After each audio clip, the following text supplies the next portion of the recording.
If slavery never happened, then you would be in a grass hut. Yeah. Right? Well, we need reparations. Your reparations are that you get to live in America. You're welcome. You're welcome. You get to have the Christian religion. That's live right. better than your ancestors. The greatest moment in history for any brown or black country is the moment that the white man's ships arrive on your shore. So slavery was God's mercy. This is straight clinical, y'all. Look, Zora Neale Hurston said it best. All skin folk ain't kinfolk. And I'll take it further. During slavery and colonialism, Christianity was weaponized to frame black suffering as divine will or God's mercy. People say that God's mercy to us was slavery. You think slavery was mercy? Do you know the shit that black people went through? People who be saying that slavery was God's mercy, you're fucking stupid. The institution of slavery is not inherently evil. You know, I'm trying so hard to unhear what I just heard, but it's impossible. I have not seen a video on the internet that has triggered me this much today. And I'm failing to understand how, first of all, how do we have these people in 2025 having the comfortability to sit and talk about black people like that? And also, how do we reach a point in history, ladies and gentlemen, where we have black people actually think that slavery was a way of God showing mercy to black people? The real question should be, where was God during slavery? If slavery never happened, then you would be in a grass hut. Yeah. Right? Well, we need reparations. Your reparations are that you get to live in America. You're welcome. You're welcome. You get to have the Christian religion. That's live right. better than your ancestors. The greatest moment in history for any brown or black country is the moment that the white man's ships arrive on your shore. Let me tell you about what black people suffered through after those white men's ships arrived on their shores. They got hundreds of years of enslavement, oppression, abuse, torture, murder, rape. Not only did black former slaves get nothing after emancipation, President Andrew Johnson, a white Southerner, he made certain that white enslavers were made whole. Reparations, but not for former slaves, reparations for rich white slave owners. After the Civil War, blacks were kept poor, systematically poor, and with almost zero ability to grow wealth. Thousands of black prisoners were leased by southern states to former white enslavers in what were called convict leases, where blacks, again, worked for free while white men made themselves rich again from their labor and upon their broken backs.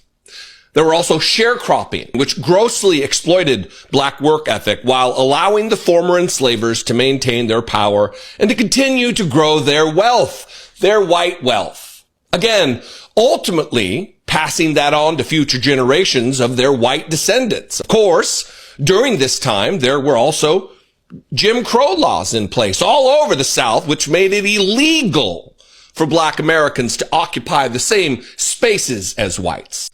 Hospitals and bathrooms, private buildings, elevators, phone booths, restaurants, water fountains.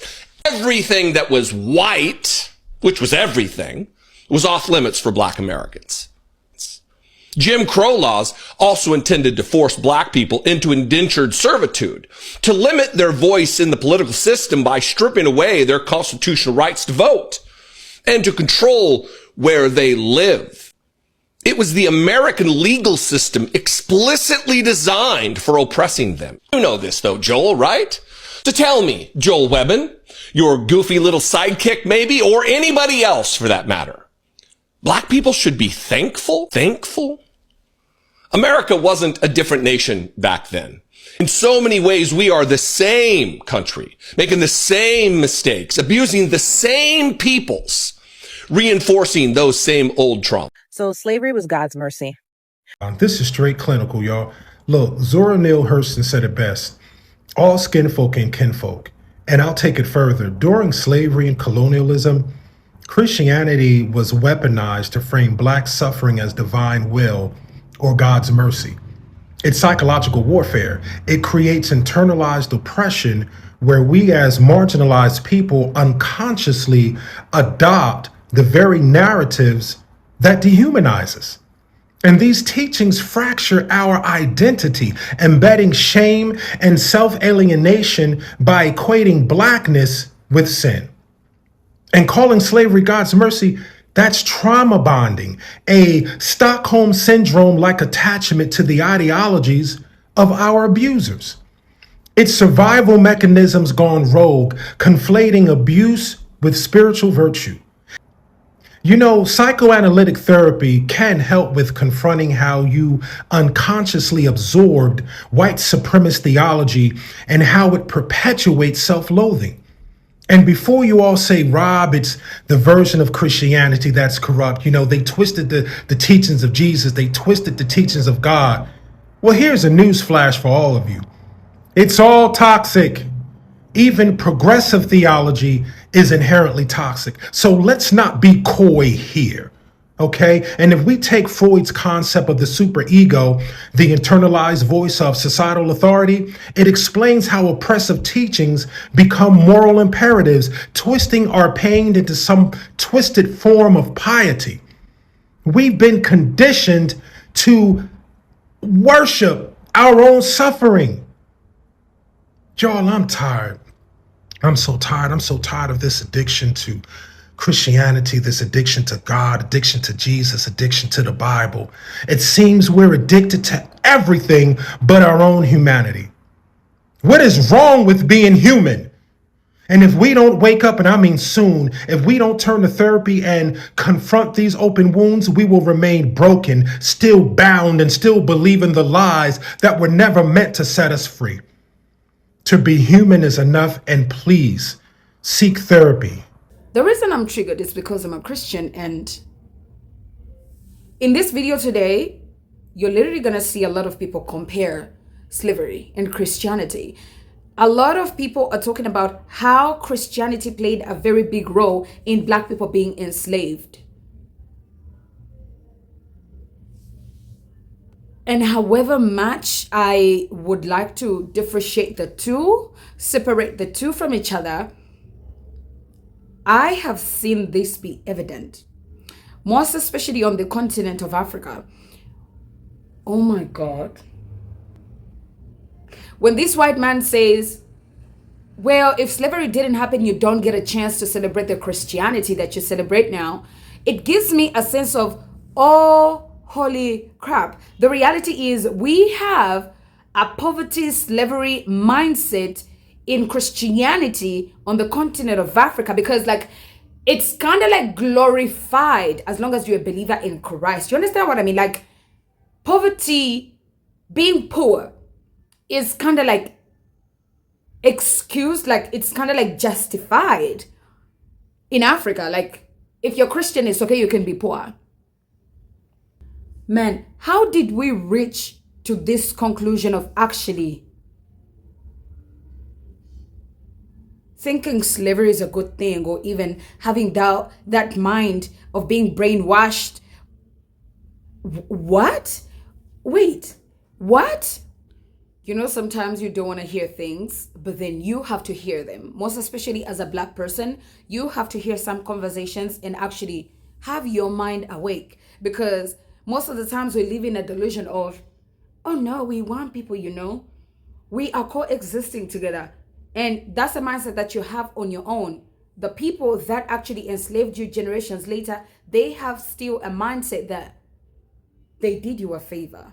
You understand what I mean? The institution of slavery is not inherently evil. Is this camera on me? Yes, it's on. That's stupid.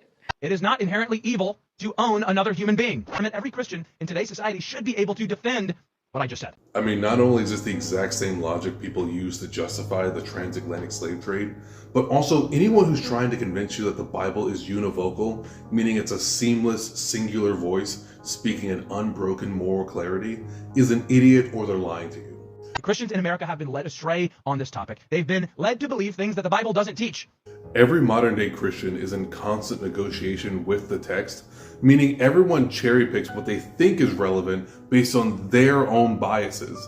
meaning if someone uses the Bible to justify slavery, but never follows the rules about mixing fabric or stoning kids, they're not some super rule-following Christian, they're just racist. Don't you love how everybody just turns a blind eye to the slavery part of the Bible? Because clearly we all understand what a slave is, and we know what slavery means until it comes to the Bible. Then you gotta turn into red from Friday, especially if you're a Christian, with that, oh, that was different.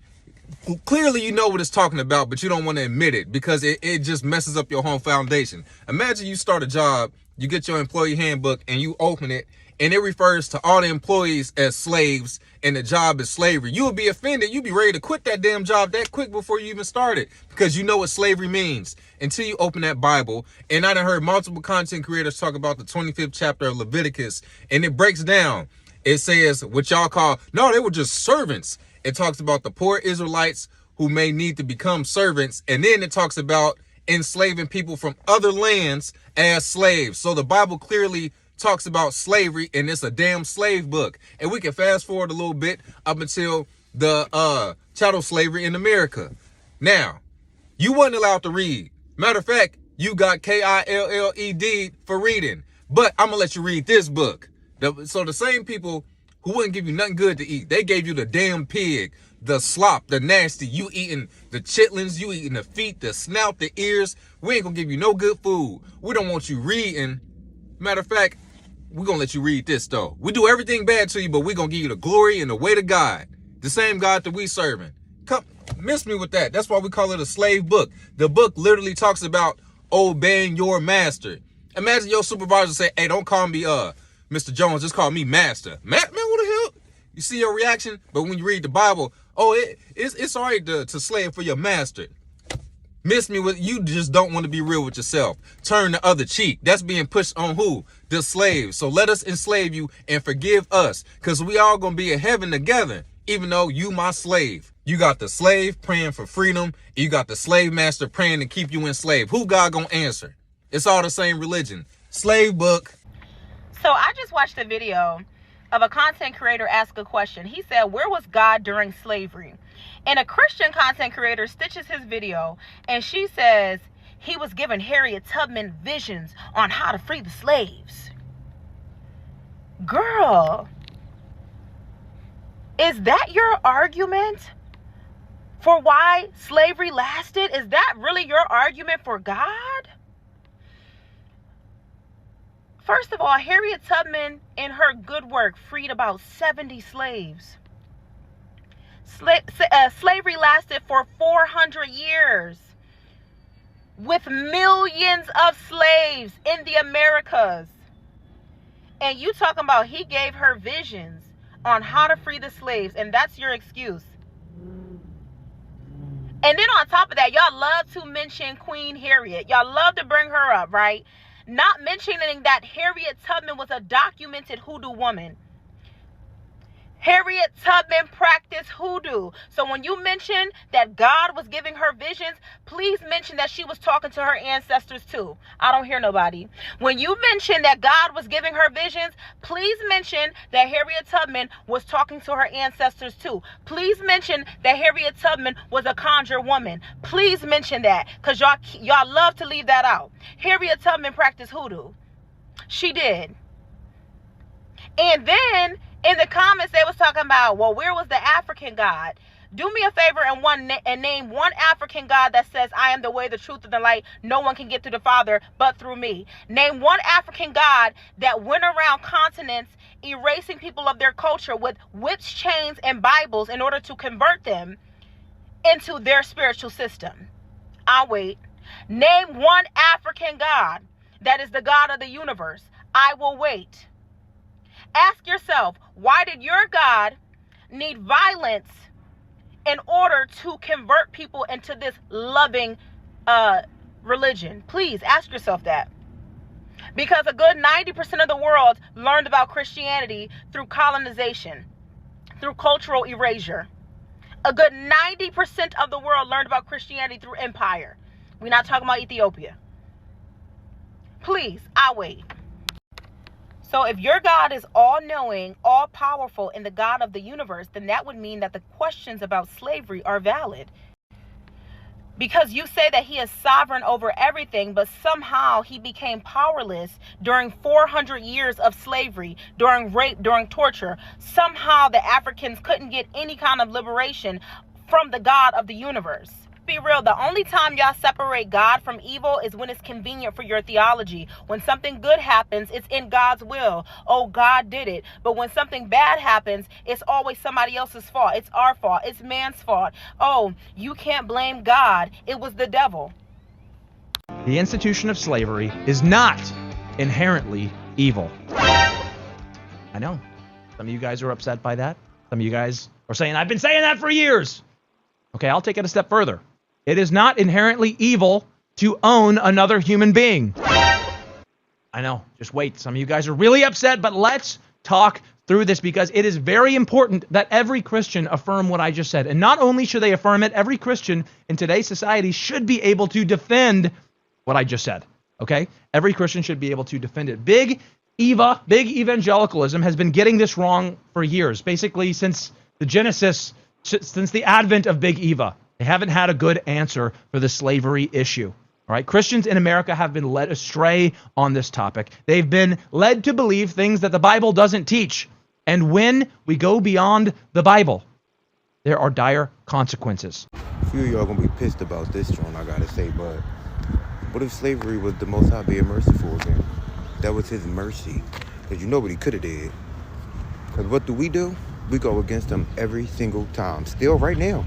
This might be a hot take, but I don't think that black people will ever be free until they finally deconstruct from a white supremacist religion that was forced on us through colonialism. And I always think of that quote by Nina Simone where she said that the people that built their heaven on your land are telling you yours is in the sky. Something to think about.